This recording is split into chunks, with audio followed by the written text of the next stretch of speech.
Why is there something rather than nothing?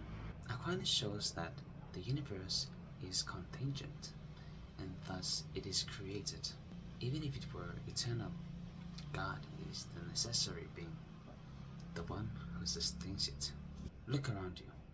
Everything you see, the trees, the animals, the birds, including yourself, everything has something in common, and that is existence. But sadly, unfortunately, and eventually, everything will pass away. We were born and we will die. So Aquinas calls these possible beings. We exist, but we don't have to exist. We are just generated and our will corrupt. So today we'll be unpacking St. Thomas's argument on possibility and necessity in proving the existence of God. His thesis is radical, and he argues that even if the universe is eternal, which I already mentioned, it will still need a creator right now. The problem of possibility. So here is the logic. If everything in the universe were merely possible, meaning it can bloom and can die, then given the infinite time, eventually everything would cease to exist. If that happened, there would be a moment of absolute nothingness. But here is the catch. Nothing comes from nothing. If the universe ever hits zero, it cannot restart, because zero, if you multiply with other numbers, is always zero. Since we are here right now, nothingness never happened. Therefore, there must be something in the universe that does not cease to exist, that cannot die. Aquinas calls this absolute necessary being.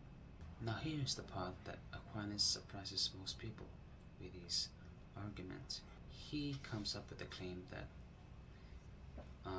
since many think that creation means the Big Bang theory or a start in the date and time, but for Aquinas, he actually thought and he claimed that the universe might be eternal. The universe does not have a beginning, and he does this for the sake of the argument. But wait, if the universe is eternal, why does it need a creator? For Aquinas, creation does not mean start or beginning. For Aquinas, creation means sustaining. So think of a musician playing a music. The music is created by the musician. If the musician stops, there's no music. So imagine if the musician plays forever. The music has no beginning and has no end. So if that's the case, does that mean that music exists on its own? No. It exists because the musician is playing it forever. So Aquinas argues that the universe is like a song.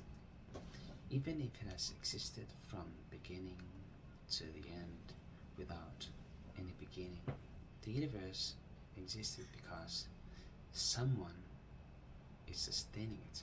Someone is playing the music. God is sustaining the earth right now, the universe.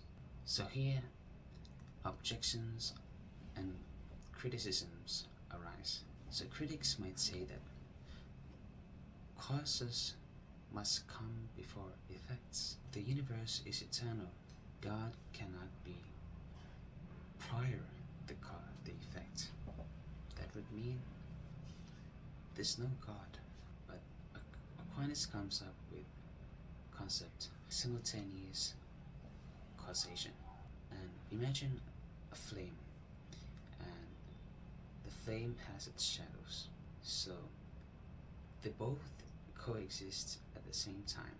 They simultaneously exist. So for Aquinas, God is metaphysically prior to the effect, not temporarily prior, but metaphysically. So in the end, it all comes down to the principle of sufficient reason. Every fact must have a reason. every fact must have an explanation. You can either accept that the universe is a brute fact, that a giant accidental event happened that caused everything to exist, like the Big Bang Theory, or you can believe or accept that there is a necessary being that explains why there is something rather than nothing. I hope today's video on the arguments of St. Thomas Aquinas brings you to understanding of the existence of God without faith but reasoning. Thank you.